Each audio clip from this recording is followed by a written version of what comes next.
Chers frères et sœurs, bonjour et bienvenue à tous dans ce quotidien Jésus numéro 181.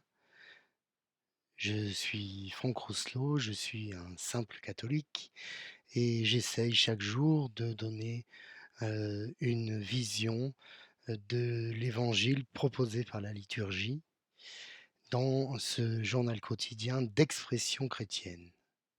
Soyez donc les bienvenus toutes et tous. Et nous nous réunissons bien évidemment au nom du Père, du Fils et du Saint-Esprit. Amen. Aujourd'hui, nous sommes le jeudi de la 4e semaine de Pâques et nous fêtons Saint Sylvain de Gaza.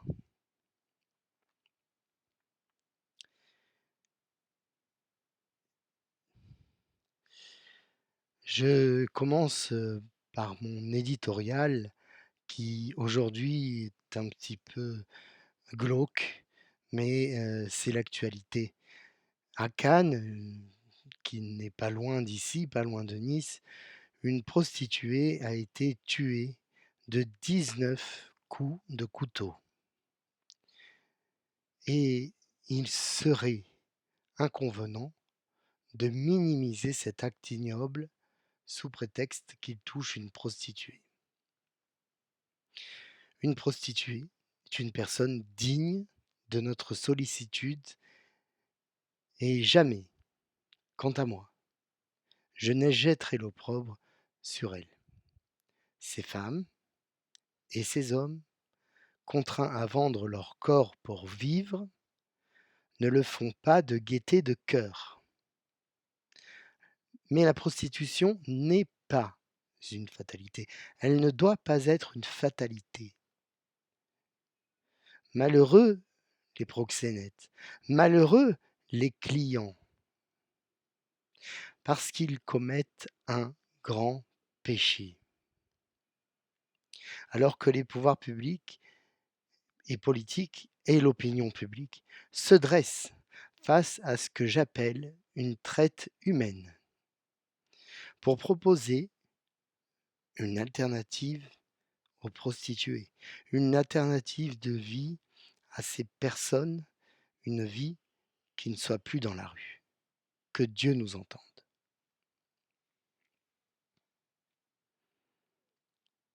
Prions pour les enfants malades, particulièrement pour la petite Alba qui est atteinte d'un cancer.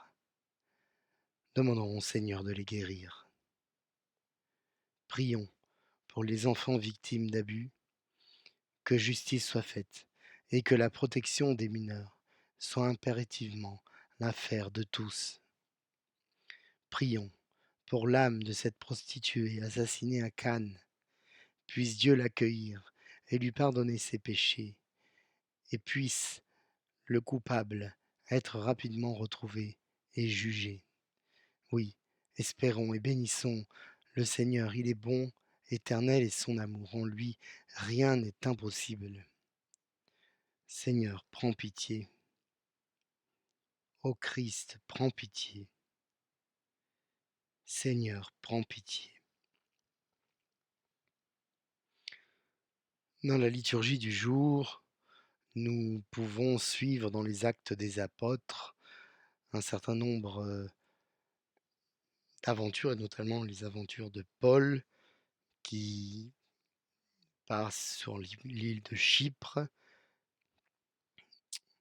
et qui va à Antioche. Et nous avons un discours très intéressant de saint Paul qui nous retrace depuis le peuple d'Israël et les origines du peuple d'Israël jusqu'à Jésus, eh bien un petit peu cette histoire du salut. Nous lisons dans l'évangile de Jésus-Christ notre Seigneur selon saint Jean au chapitre 13.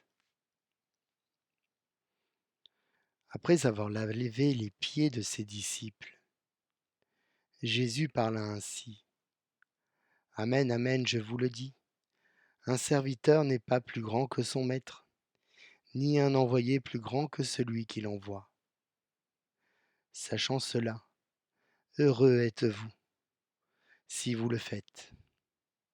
Ce n'est pas de vous tous que je parle. Moi, je sais quels sont ceux que j'ai choisis, mais il faut que s'accomplisse l'Écriture. Celui qui mange le pain avec moi m'a frappé du talon. Je vous dis ces choses dès maintenant, afin avant qu'elles n'arrivent, pardonnez-moi. Ainsi, lorsqu'elles arriveront, vous croirez que moi, je suis. Amen, amen, je vous le dis. Si quelqu'un reçoit celui que j'envoie, il me reçoit moi-même. Et celui qui me reçoit, reçoit celui qui m'a envoyé. Nous acclamons ta parole, Seigneur. Louange à toi.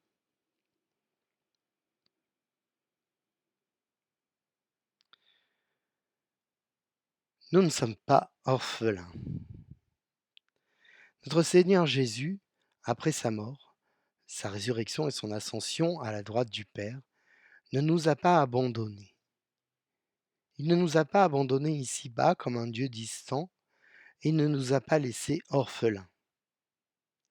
D'abord, il nous a affirmé que, vivant et bien vivant, il est avec nous jusqu'à la fin des temps, tous les jours de notre vie, et qu'il n'est pas besoin d'aucune incantation, mais seulement d'être réunis en son nom, comme nous le faisons chaque jour, ou de le prier seul dans un coin, avec simplicité, mais avec vérité du cœur. Il nous a aussi enseigné que dans chaque pauvre, dans chaque malade, dans chaque mourant, dans chaque assoiffé, dans chaque affamé, dans chaque persécuté, dans chaque prisonnier, il est. Et que le soin que nous leur rapportons, que nous leur rapporterons, c'est à lui que nous le ferons.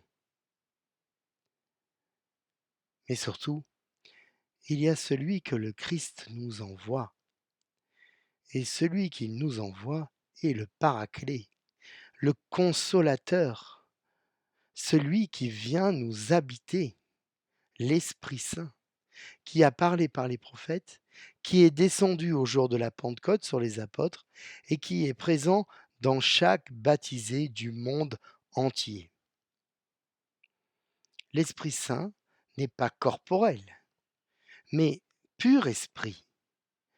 Nous ne le voyons pas. Nous pouvons le figurer, tantôt comme une colombe, tantôt comme un feu, tantôt comme un souffle, un vent imprévisible, comme une eau qui purifie, comme une lumière qui nous éclaire. Il sait se manifester à nous de bien des façons. L'Esprit Saint, s'il ne se voit pas directement, il se sent et se ressent. Et c'est ainsi qu'il est plus fort, car il n'est pas besoin de l'imaginer pour qu'il soit en nous et qu'il nous donne la consolation, la force et la chaleur qui sont nécessaires à notre vie.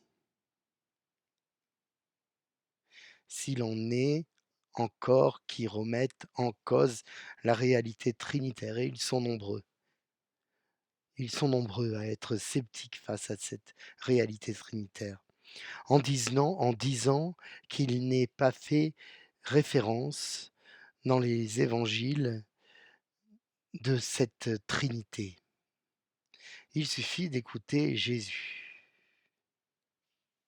Si le mot n'est pas prononcé, le mot Trinité n'est pas prononcé, en laissant le choix, le soin à l'homme de trouver celui qui lui parlerait le mieux, et inspiré par l'Esprit Saint, la vérité est là. Et c'est Jésus qui nous le dit. Celui qui reçoit l'Esprit Saint reçoit Jésus. Et qui reçoit Jésus reçoit le Père. Le Père a envoyé le Fils.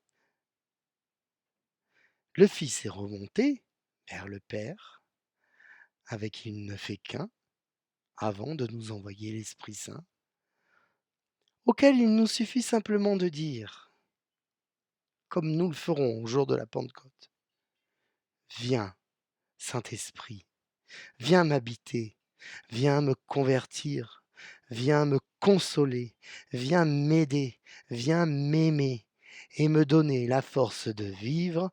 Amen. Alléluia. Aujourd'hui, dans l'office des lectures, nous avons un commentaire de saint Augustin sur l'évangile de Jean et le commandement nouveau. Le Seigneur Jésus affirme qu'il donne à ses disciples un commandement nouveau, celui de l'amour mutuel. C'est cet amour-là qu'il nous renouvelle pour que nous soyons des hommes nouveaux, les héritiers du testament nouveau, les chantres du cantique nouveau. C'est lui qui renouvelle maintenant les nations païennes et qui, de tout le genre humain, dispersé sur toute la surface de la terre, suscite et rassemble le peuple nouveau, le corps de la nouvelle épousée du Fils de Dieu, celle dont il est dit dans le Cantique des Cantiques, quelle est celle-ci qui s'élève toute blanche parce que renouvelée, par quoi sinon par le commandement nouveau. C'est pourquoi, en elle, ses membres doivent se soucier les uns des autres. Fin de citation. Prions. Dieu, qui révèle la nature humaine mais en au-delà de sa création, de sa condition originelle. Souviens-toi de cette œuvre de ton amour. Maintiens dans ta bénédiction ce que tu as régénéré. En ce mois de mai et mois de Marie, nous nous tournons vers Marie, notre Mère céleste, à tous. Je vous salue, Marie, pleine de grâce, le Seigneur est avec vous. Vous êtes bénie entre toutes les femmes, et Jésus, le fruit de vos entrailles, est béni. Sainte Marie, Mère de Dieu, priez pour nous pauvres pécheurs, maintenant et à l'heure de notre mort. Amen. Gloire soit au Père, au Fils et au Saint-Esprit, comme il était au commencement, maintenant et toujours, et pour les siècles des siècles. Amen. Ô mon Jésus, pardonne-nous nos péchés, préserve-nous du feu de l'enfer, et conduis au ciel toutes les âmes, surtout celles qui ont le plus besoin de notre divine miséricorde. Notre-Dame de la paix, priez pour nous. Notre-Dame de la paix, priez pour nous. Notre-Dame de la paix, priez pour nous. Notre-Dame de Lourdes, priez pour nous. Notre-Dame de tous les peuples, priez pour nous. Notre-Dame des petits et des pauvres, priez pour nous. Notre-Dame de France, priez pour nous. Saint Sylvain et ses 39 martyrs, priez pour nous. Saint Joseph, priez pour nous. Saints anges gardiens, veillez sur nous. Je vous souhaite à toutes et tous, chers amis, un bon jeudi. Un jeudi sous la protection de notre Seigneur Jésus-Christ.